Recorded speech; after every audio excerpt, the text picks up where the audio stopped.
Tras los fenómenos atmosféricos y sísmicos, Puerto Rico debe estar más preparado y con mayor conciencia y conocimiento de las buenas prácticas en arquitectura, diseño y construcción. ¿Cómo lo haces? Aquí tendrás el acceso a este conocimiento de forma fácil y sencilla. Ahora comienza Arquitectura en Blanco y Negro. Saludos a todos y todas aquellos que nos escuchan. Yo soy el arquitecto Luis Vadillo Lozano, decano de la Escuela de Arquitectura y Diseño de la Pontificia Universidad Católica de Puerto Rico, y estoy con ustedes, como todas las semanas, hablando de arquitectura. Deseándoles a todos que se encuentren bien y en salud, y recordándoles que Dios nunca nos abandona. Como siempre les digo, ustedes no han vivido ni vivirán un solo día sin arquitectura. Estamos siempre rodeados, protegidos y acompañados por arquitectura, y así será por el resto de nuestras vidas. En este programa retorna a su lugar luego de un brevísimo descanso nuestro comoderador y nuestro coordinador de la Unidad de Historia y Teoría, el arquitecto Jesús Meléndez Vázquez. Qué bueno tenerte de vuelta, Jesús. Saludos. Salud, decano, un placer. Salud, Jesús. Hoy continuamos bajo la sombrilla de los temas de la teoría en la arquitectura, y particularmente sobre aquel tema de cómo los arquitectos piensan acerca de la arquitectura. Ya nosotros habíamos tenido un primer programa bajo esta sombrilla, que era aquel que dedicamos al escrito de Rainer Banham, A House is Not a Home. Ese fue el primero que cayó bajo este tema. Lo interrumpimos luego para irnos a la técnica en la arquitectura, pero durante tu ausencia yo tuve un programa interesantísimo donde participó nuestro distinguido profesor y co-coordinador de la experiencia de comienzo de carrera, el arquitecto Ricardo Miranda, acerca del escrito o libro The Eyes of the Skin de Juhani Pallasmaa. Y yo estoy seguro que tú coincidirás conmigo que eso cayó perfectamente también bajo este tema de la teoría en la arquitectura y de cómo los arquitectos piensan la arquitectura. Hoy nos mantenemos en este tema, pero nos movemos a un interesantísimo escrito que tú has traído a mi atención y que se titula en inglés Manifesto Architecture, The Ghost of Mies, haciendo clara referencia al célebre arquitecto del movimiento moderno, Mies van der Rohe. Autora de este escrito es la española arquitecta, historiadora y teórica, profesora de Princeton, Beatriz Colomina. Es un escrito denso, por momentos muy interesante, y que trata sobre cómo la arquitectura se manifiesta no solamente en su gráfica, sino en lo escrito. Es más, habla más allá de eso. Habla que hay mucho movimiento que comienza primeramente con lo escrito y luego es que empieza a aparecer los proyectos arquitectónicos per se, pero que la obra escrita adelanta a los proyectos arquitectónicos. Yo creo que vale la pena primero definir para todos aquellos que nos escuchan qué es un manifiesto o manifesto en inglés. Un manifiesto es un escrito breve que un grupo, un movimiento, bien sea, puede ser político, puede ser religioso, filosófico, artístico en este caso, dirige a la opinión pública para exponer o defender su programa de acción considerado siempre revolucionario. O sea, un manifiesto propone un cambio, una manera diferente de hacer las cosas. Un cambio novedoso con respecto a lo establecido, a la práctica actual de las cosas. La arquitectura nos acostumbró a este tipo de manifiesto a finales del siglo XIX, principios del siglo XX, surgen varios de esos que yo estoy seguro que tú lo vas a atender. Y también vuelve a ponerse de moda durante el movimiento moderno en la arquitectura, posteriormente en los años 60, 70 y 80. ¿Por qué? Porque hay un amarre entre las propuestas y los medios en que se proponen. Claro. Y los medios, quiero decir, medios en términos de media, o sea, las publicaciones, pueden ser los videos, pueden ser la televisión, pueden ser películas, puede ser todo este medio que propone o que permite proponer ideas que van a anticipar a, a los proyectos arquitectónicos. Sin más nada, no quiero tomar más de tu tiempo porque sé que tendré algunas intervenciones. Quiero que procedamos de inmediato con este interesantísimo escrito de Beatriz Colomina. Adelante, por favor. Claro, claro que sí. Oye, tú mencionas algo interesante, que los manifiestos en sí son revolucionarios, ¿no? Proponen un cambio paradigmático que ciertos individuos dentro de las sociedades creen pertinente, ¿verdad? Adoptar, ¿verdad? Am, y yo creo que Beatriz Colomina en su ensayo Arquitectura Manifiesto, particularmente casi que enmarcando la figura de Mies y su contribución o su legado dentro de la arquitectura moderna, am, propone la idea del media o los medios de comunicación como este cambio, ¿no? Que afecta directamente a cómo concebimos arquitectura en el siglo XX, inclusive cómo la consumimos, ¿verdad? O sea que no hay una...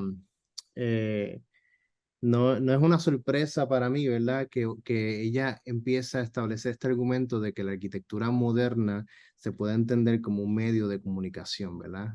Que tiene un mensaje particular.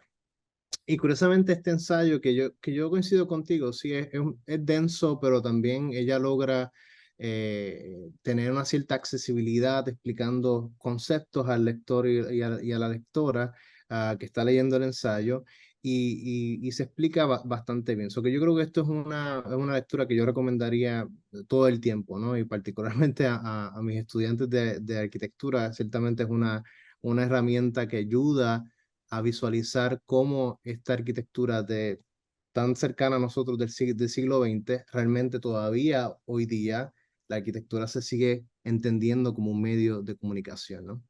Y hay algo interesante sobre Beatriz Colomina, que ella empieza el ensayo con 5 enunciados, ¿no? Que ella dice, el manifiesto es un medio de comunicación, ¿verdad? Y que no existe más allá de lo que podría ser las revistas, los panfletos, los pósters, la radio, inclusive hoy en un mundo digital, los podcasts, incluyendo este programa de radio, Claro. es parte de esos medios de comunicación, ¿no? También nos dice que, mira, el diseño es parte del manifiesto, ¿verdad? Y no solamente en el sentido gráfico o en el formato, pero que en sí mismo los proyectos arquitectónicos con su representación, es decir, cómo dibujamos arquitectura, también son parte de ese manifiesto. Y que de cierta manera nos dice, mira, el manifiesto en la arquitectura precede el trabajo, ¿verdad? Y eso es lo que establece las bases, ¿no? De visualizar el futuro, ¿no? Aquí es donde uno, a través del manifiesto, uno sigue creando historia, ¿no? Y que ciertamente ella propone estas dos enunciados adicionales que menciona, mira, todo manifiesto se puede volver a trabajar y que están trabajando otros manifiestos anteriores, ¿verdad? O sea que casi que el viejo manifiesto o las viejas ideas empiezan a tener un overlap en la arquitectura, ¿no? A nivel intelectual, pero también a nivel físico. Y que al final ella nos dice, bueno, los nuevos medios de comunicación significa que van a ocurrir nuevos manifiestos, ¿no? Que claro, están condicionados a su contexto. Y yo creo que esos son 5 statements, 5 anunciados que nos hace pensar sobre, bueno, pues entonces la arquitectura existe en su anticipación, existe en la concepción del dibujo arquitectónico, ¿no? O sea, significa que nuestros estudiantes de arquitectura, por ejemplo, realmente están practicando y haciendo arquitectura porque están haciendo la concepción del manifiesto, de la idea. O sea que eso es lo que casi que estimula al inicio, las primeras 5 oraciones, ¿verdad? Beatriz Colomina en su ensayo. Yo no sé si tú tuviste esa misma reacción porque cada oración para mí era tan densa que me hacía pensar muchísimo sobre la implicación en arquitectura. Yo tuve muchas reacciones a lo largo de la lectura y ciertamente estos primeros enunciados de ella ayudan porque explican más o menos por el camino que va a ir el resto del escrito. De lo contrario, yo creo que estaríamos perdidos si ella hubiera entrado en el contenido sin esta anticipación. Pero una de las cosas que más me ayudó a descubrir, porque yo tengo que decir que fue un descubrimiento, es que el manifiesto es la oportunidad que tiene la arquitectura, y a ver si yo explico esta idea mía, de ponerse al mismo ritmo y ocurrir al mismo tiempo que el resto de las artes. Ujú, Es decir, y esto lo habíamos visto tú y yo antes, la ujú, arquitectura tiene una característica que la hace estar en desventaja con el resto de las artes, y es el tiempo que toma hacerla. Toma mucho tiempo hacerla, desde el momento en que se plantea hasta el momento en que se termina un proyecto, pasan años regularmente, y no hay garantía alguna, y de hecho nos ha pasado a muchos de nosotros, que al ujú, concluirse el proyecto, ese proyecto todavía tenga algo nuevo que aportar. Posiblemente no. Posiblemente ya han pasado años desde que ese proyecto resultaba innovador en los papeles o en las primeras ideas y en los primeros bocetos, y cuando llega a terminarse, ujú, el proyecto no es tan innovador ya. Y muchos de nosotros los arquitectos hubiéramos al final de un proyecto, hubiéramos hecho otra cosa. Lo vemos, yo digo, yo ahora haría otra cosa. Y es por ese tiempo tan largo que es diferente al resto de las artes. Porque lo que tú haces en tu papel no es el objeto último. A diferencia del pintor, que lo que pinta en su lienzo es el objeto último. El escultor lo que esculpe es el objeto último. Quiere decir que una vez lo propone, ya está el objeto. Nos lleva mucha ventaja en términos de tiempo. Y el manifiesto permite al arquitecto ponerse que sus propuestas puedan ocurrir al mismo tiempo, con el mismo grado de velocidad, particularmente con el hecho que ella dice de que la gráfica, porque siempre ujú. hablamos de la gráfica, es parte del manifiesto, Right. no acompaña al manifiesto, sino es parte del manifiesto, y de hecho nos da ejemplos que yo estoy seguro que tú vas a enterar, como lo es en el caso de Mies, que no se distingue por ser uno de los grandes escritores de la arquitectura. Sin embargo, en sus publicaciones, Right. sí incluye la gráfica junto con la propuesta escrita. O sea, que Right. él se pone al día, y más allá, ella nos dice que muchos manifiestos y los escritos Ujú, son los que producen el arquitecto. Esto right. a mí me estuvo interesantísimo, que hay arquitectos que se producen gracias, incluye a Mies van der Rohe, Right. incluye a Le Corbusier, que se producen gracias a todos esos escritos Right. que ellos hacen antes y que a la gente le llega antes, mucho antes que sus proyectos. O sea, que adelante. O sea, que ese factor de tiempo, eso a mí me llamó mucho la atención. Claro, claro. Yo creo que lo bueno de los manifiestos es que, no, como dices, nos ayuda a estar a la par, ¿verdad? Con las otras formas del mundo del arte que se mueven a las millas, ¿no? Pero que ciertamente ah, ella identifica algo peculiar, ¿no? En esta producción de los manifiestos en el siglo XX, ya lo mencionas, el movimiento avant-garde, ¿no? El movimiento, am, bueno, no recuerdo ahora mismo la traducción, pero ella hace mención sobre 3 arquitectos importantes, incluyendo a Mies, pero Adolf Loos, por ejemplo, que también escribió sobre la parte teórica de la arquitectura. Le Corbusier hacia una nueva arquitectura que también lo hemos visto. Y Mies, que particularmente Mies no es un personaje histórico, ¿verdad? Que haya construido demasiado. De hecho, la imagen de Mies está basada en los manifiestos y los dibujos y los escritos que tanto él como otros, como Philip Johnson, ¿verdad?, contribuyeron al desarrollo de esta imagen del MIS que conocemos hoy día, ¿no? Pero ciertamente la década de los 20, comparado con la evolución del manifiesto en la década de los 60 y los 70, realmente da un salto paradigmático, ¿no? Porque tenemos a un MIS, por ejemplo, que utiliza la revista G, ¿verdad?, para publicar sus propios proyectos, ¿no? Que él hace esta propuesta de 5 proyectos que son mayormente teóricos, pero que formalizan el lenguaje de la arquitectura moderna de Mies, ¿verdad? Lo que caracteriza a Mies en sí mismo, ¿verdad? Y que hay algo, una observación que hace Colomina, que muchas veces lo que vemos en el manifiesto está plasmado de una manera muy con cautela, ¿no? O sea, ella dice que parte de la construcción de un manifiesto también es el acto de destruir esas otras formas o ideas que no necesariamente establecen el legado que se quiere dejar, ¿no? O sea que hay muchos proyectos de MIS que lamentablemente no hay evidencia, hay otros que son demasiado muy contemporáneos para alguien que se determina a sí mismo como una figura de la modernidad, ¿no? Si me permite, antes de avanzar mucho, no quiero que el público se nos quede fuera de la conversación y sabemos que no todo el público está eh, eh, entrenado en la arquitectura o en las artes. Cuando se hace la mención de la vanguard, que es un término francés, estamos hablando de todos aquellos movimientos de vanguardia. Yo no sé si este era el término que tú estabas buscando y se te escapó, pero es todo movimiento de vanguardia. Es decir, es todo aquella propuesta que rompe con lo establecido y propone algo nuevo. Eso quería dejarlo claro para que no se nos perdieran, porque todo esto que se le atañe más al principio del siglo XX, pero en realidad en cualquier momento puede haber una propuesta avant-garde.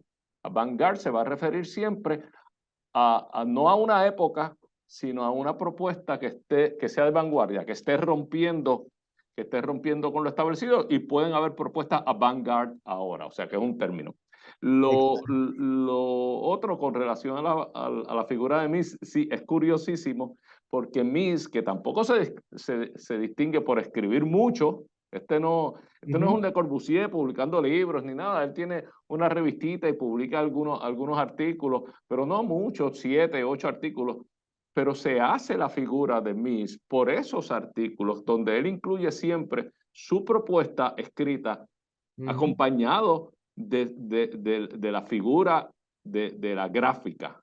O sea que, como dije anteriormente en mi intervención, forma la gráfica parte de su propuesta, ¿verdad? De su manifiesto en este caso.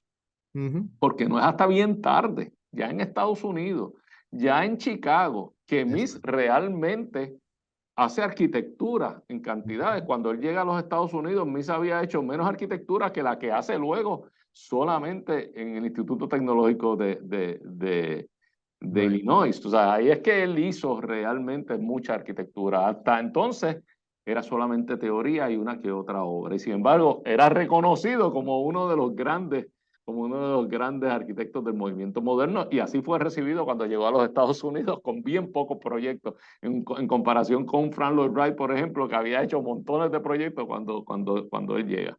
Pero adelante, por favor. Oye, es interesante porque Beatriz Colomina hace esa observación.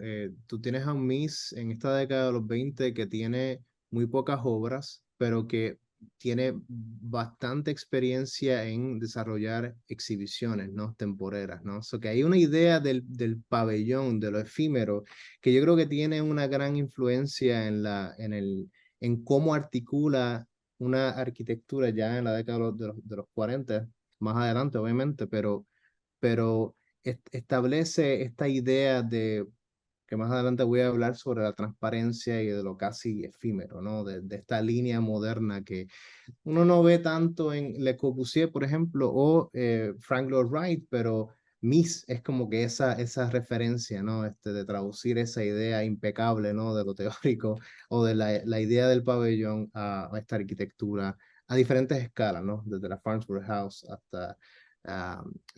otros proyectos que ha hecho después en el resto de su vida, ¿no? Sí, es así. Miss no le pone mucho filtro a sus ideas y como que salen con bastante pureza, sin mucha revisión. Pero nada, esto es el final de esta primera mitad del programa. Estaremos en unos minutos de regreso. Yo creo que el tema está interesantísimo. O sea que no se retire nadie. Esto es Arquitectura en Blanco y Negro y regresamos en unos minutos. Ahora comienza Arquitectura en Blanco y Negro. Amigos, aquí de regreso yo soy el arquitecto Luis Vadillo Lozano, decano de la Escuela de Arquitectura y Diseño de la Pontificia Universidad Católica de Puerto Rico y esto es Arquitectura en Blanco y Negro. Les invitamos a que nos busquen en YouTube bajo el mismo nombre, Arquitectura en Blanco y Negro, donde todos los jueves encontrarán nuevo contenido. En este programa compartiremos con ustedes conocimientos de esta bella profesión de la arquitectura, aquellos que les sirvan para saber observar, evaluar y saber exigir y apreciar la buena arquitectura. En esta segunda mitad del programa continúa con nosotros como mantenedor nuestro coordinador de la unidad de Historia y Teoría, el arquitecto Jesús Meréndez Vázquez. Saludos, Jesús. Saludos. Jesús, como dije en un comienzo del programa, durante nuestra primera mitad, en este programa estamos dedicándonos, insistiendo en la sombrilla esa que se creó acerca de la teoría en la arquitectura y particularmente en cómo los arquitectos se acercan o piensan la arquitectura. Habíamos celebrado 2 primeros programas alrededor de estos mismos temas. El primero es aquel acerca del escrito de Rainer Banham, The House is Not a Home, y el segundo, cuando discutimos el libro junto al arquitecto, profesor de la escuela, Ricardo Miranda, el libro de The Eyes of the Skin del arquitecto finlandés Juhani Palasma. Ambos acercamientos teóricos a la arquitectura. Pero en este proyecto, debo decir, en este programa nos estamos refiriendo a un escrito cuya autora es la arquitecta, profesora, académica y teórica Beatriz Colomina, y que el título del mismo es Manifesto Architecture, The Ghost of Mies. Lo habíamos empezado a discutir durante la primera mitad y habíamos llegado a una serie de conclusiones interesantísimas que antes de proceder voy simplemente a refrescarlo. Primero, importante que el proyecto de arquitectura es parte del argumento del manifiesto. Eso es importantísimo. O sea que el manifiesto en arquitectura no es solamente un documento escrito, sino que es parte del documento. Habíamos definido también que un manifiesto obviamente es una postura revolucionaria en búsqueda de romper con los patrones actuales y de hacer propuestas nuevas. Habíamos dicho también que hay una relación directa entre el manifiesto y el medio que está disponible al momento. Y teníamos los manifiestos de finales del siglo XIX y principios del siglo XX que fueron muy abundantes en ese momento, haciendo grandes posturas interesantísimas. Y se hacían en publicaciones, pero ahora en la actualidad se continúan haciendo manifiestos y eso ella lo señala, pero en estos nuevos medios, como tú dijiste, incluso este medio que nosotros usamos en los años 60 y 70 podían ser publicaciones también más atractivas, más modernas o hasta incluso videos, entrevistas y demás. Habíamos dicho que el manifiesto es una manera de acelerar la propuesta arquitectónica en el sentido de que si esperamos a que el objeto arquitectónico se concluya, pues pasa mucho tiempo hasta que se exprese la idea, no que el manifiesto permite rápidamente llevar una idea y ponerse a la par del resto de las artes en términos de producción y proposición de ideas nuevas y revolucionarias. a grado tal de que hay algunos arquitectos, y habíamos mencionado arquitectos como Le Corbusier y Mies van der Rohe, que se hacen arquitectos antes de hacer su arquitectura. ¿Por qué? Por Ujú, sus propuestas escritas, por sus propuestas en manifiesto. Y ellos hacen propuestas escritas acompañadas de propuestas gráficas, pero no necesariamente estaban haciendo en ese momento tanta arquitectura. Esto se distancia un poco del arquitecto, de un arquitecto estilo Frank Lloyd Wright, que él escribe después de haber hecho mucha arquitectura. ujú, O sea que la arquitectura hizo a Frank Lloyd Wright. ujú, Desde los años en que comenzó con Sullivan, él hizo mucha arquitectura, pero estos otros arquitectos, muchos de ellos, para cuando vienen a hacer arquitectura, ya eran figuras. O sea que la obra escrita los precede a ellos. Sin más nada, estábamos viendo los años 60 y 70, ujú, donde se produjo muchas propuestas interesantísimas, al igual que los años 20 y 30, muchas propuestas interesantísimas. Y curiosamente, surgen a veces como spin-off, como resultados del movimiento artístico del momento, de otras artes y no necesariamente de la arquitectura. Ese es el caso del surrealismo, por ejemplo.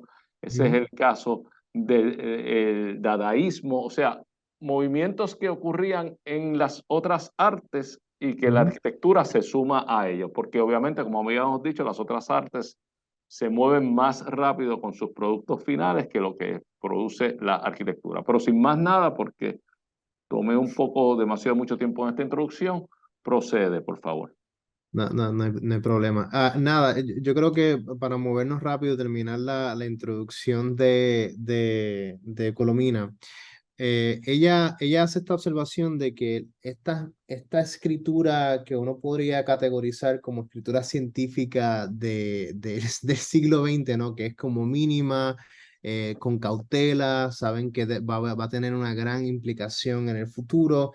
Ella observa que ya en la década de los 60 y los 70, inclusive los 80, empieza a surgir el manifiesto con una gran presencia, ¿verdad? Como lo que podría ser libros, ¿no? Como el manifiesto de complejidad y contradicción en la arquitectura de Robert Venturi o Delirio de Nueva York de Ren Koolhaas con OMA, Office for Metropolitan Architecture, y uno nuevo que curiosamente expresa un interés en el lado opuesto de la ciudad, ¿no? El campo, el countryside, que escribe este reporte de las tecnologías que están ocurriendo, ¿verdad? Los cambios tecnológicos que están ocurriendo en los campos y cómo está modificando el entorno el entorno construido del campo, ¿verdad? Y que inclusive hace este manifiesto pocket size que te lo puedes llevar por solamente $24.95. Esto no es un anuncio pagado, ¿no? No, y el tamaño que a mí me gusta, que es el tamaño que uno se puede Sí. llevar en un avión y se puede llevar a una butaca cómoda y no tener que usar un libro encima de una mesa. O sea que eso es perfecto. Exacto, o sea que este formato ya adquiere una dimensión mucho más seria que nos ayuda a nosotros, los arquitectos y arquitectas, a reflexionar de manera proactiva o retroactiva de la arquitectura, ¿no? Como mencionas con Frank Lloyd Wright, que venía primero la obra y luego el escrito. Ahora bien, pero vamos a entrar a algo de lleno del ensayo, que ya abre este espacio para definir cómo Mies en sí mismo, él es un manifiesto, ¿no?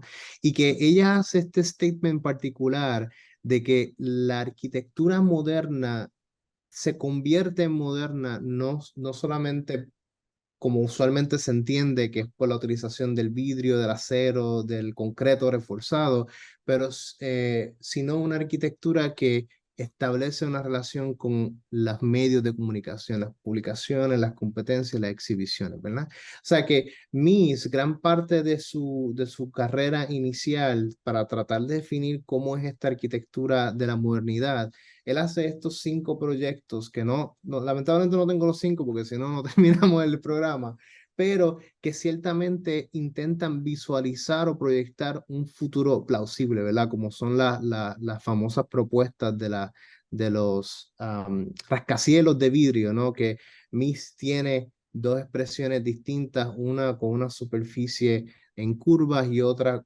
más como un prisma, ¿verdad? Que le da un carácter de una ciudad relativamente histórica a una proyectada, ¿verdad? Hacia el futuro. Y que inclusive la forma de composición de la planta, cómo él entiende los espacios, cómo me muevo de un punto A a un punto B, empieza también a transformar el espacio doméstico, ¿no? O sea que tenemos estas propuestas que ayudan el manifiesto, los medios de comunicación a refinar su vocabulario arquitectónico, ¿no? Sí, si me permites un momento, porque para nuestro público es importante quizás entender esto. Nosotros cuando vemos estas figuras tenemos que ponerlas en tiempo. Estas gráficas tenemos que ponerlas en tiempo. Cuando Miss hace, por ejemplo, la propuesta que está a nuestra mano izquierda, extrema izquierda, esa torre, que es una torre de como 30, 31 pisos, Sí. es una torre propuesta para el City Hall, para la alcaldía de la ciudad de Berlín, pero es propuesta en 1921. O sea que tenemos que estar claros que ahora se nos hace bastante común, Ujú. y quizás no nos sorprende tanto, pero esta era una propuesta de una torre en hormigón, forrada todo en vidrio, pero en el 1921. O sea, vamos a ver las otras cosas que se están haciendo. Y eso me llamó enseguida la atención porque en el 1922, y esto tú lo conoces muy bien porque lo habíamos hablado anteriormente, Walter Gropius, quien es luego, es obviamente el primer director del Bauhaus y Mies fue el segundo. Eh, Walter Gropius en 1922 hace una propuesta también revolucionaria para la torre del Chicago Tribune, y que en la competencia aquella famosa de diseño, que obviamente no la ganó, pero ahí vemos claramente como esto, más que propuestas arquitectónicas, son manifiestos en el sentido que lo que hacen es proponer ideas, es romper con los esquemas del momento. Y eso es lo que lo que tenemos que entender. Porque hay veces que uno ve, el público puede ver estas gráficas y no darse cuenta que es que estamos hablando de una persona que estaba haciendo esta propuesta a principios de los años 20. O sea que esto es increíble. Pero adelante, por favor. Exacto, exacto. Oye, mencionas las ideas, pero yo creo que este periodo de la vida de Mies realmente sentó las bases para una observación que hace Colomina sobre que dentro de la historia de la arquitectura moderna, el lugar o inclusive el proyecto por predilección se vuelve como esta herramienta de experimentación es las exhibiciones temporeras. Y curiosamente, en esta década de los 20, tú tienes a un Mies que ya, ¿verdad? Le piden que diseñara el pabellón alemán, ¿no? El pabellón nacional alemán de 1929, que luego en el 86 se reconstruye, ¿no? Y se convierte en lo que hoy conocemos como el pabellón de Barcelona. Pero que ciertamente Colomina dice, mira, la tipología, si buscamos una palabra más puntual, más formal, de la exhibición temporal del pabellón, todavía continúa siendo hoy en el siglo XXI como ese medio, ¿verdad? O ese sitio de experimentación para nosotros los arquitectos, ¿no? ¿Por qué? Porque tiene todas las ventajas, ¿verdad? Te puedes aplicar las ideas que tal vez en un edificio que tiene que enfrentar la prueba del tiempo, tal vez no podrías hacerlas, pero en las exhibiciones temporales, los pabellones, sí lo puedes hacer, ¿verdad? O sea que hay una temporalidad que el mismo Mies van der Rohe realmente adhiere a su arquitectura, ¿no? Y la desarrolla más adelante, que uno podría decir, bueno, uno podría desmantelar los edificios de Mies y volverlos a rearmarlos, porque hablan sobre esta época de la modernidad, ¿no? De la estandarización, la prefabricación, la producción en masa, etcétera. Y claro, hay algo interesante que, para ir rápido, es cómo el manifiesto tiene esta cualidad de ser reescrito, ¿verdad? Y ser reinterpretado por otros en el futuro, no necesariamente las figuras contemporáneas. Y tenemos a un Ren Koolhaas, que lo había mencionado anteriormente, que en el mismo año de la reconstrucción del 86 hace una reinterpretación del pabellón de Barcelona, pero modificando significativamente la forma, ¿verdad? De la planta del pabellón original, ¿no? Pero esto abre muchas puertas, ¿verdad? Porque termina reinterpretando inclusive el programa que él lo diseña para un bodybuilder y lo convierte en un tipo de casa slash gimnasio, ¿no? Que le da la oportunidad o ¿verdad? Le da la oportunidad a esta arquitectura de ser reinterpretada, ¿no? De ser recalibrada en cierto punto.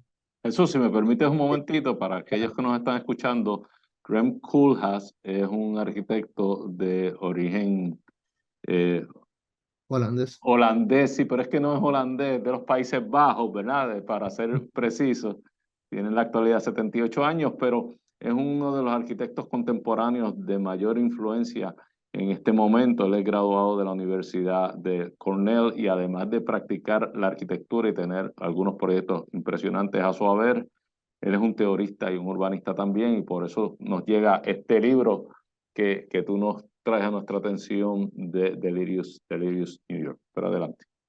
Claro, claro. Nada, aquí es donde quiero realmente dedicar el resto del tiempo porque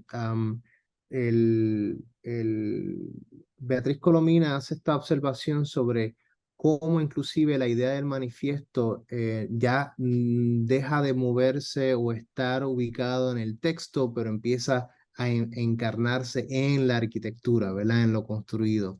Y ella hace este análisis, esta observación fascinante sobre la oficina Sana, que es una oficina japonesa dirigida por Kazuyo Sejima y Ryu Nishizawa, que son dos arquitectos japoneses contemporáneos que se autodenominan herederos del pensamiento misiano, ¿no? O sea, que toda su práctica es basada en estos preceptos preestablecidos de Mies, particularmente la idea de la estructura mínima y de la transparencia, ¿verdad? Que proponen esta idea de crear una cortina, ¿no? De reinterpretar el vidrio del pabellón para poder transformar ese espacio interior, ¿no? Y que la idea de la transparencia y simplemente introducir esa idea de la cortina realmente es suficiente como para poder transformar este espacio que es de carácter histórico, ¿no? Pero que no es una sorpresa, ¿no?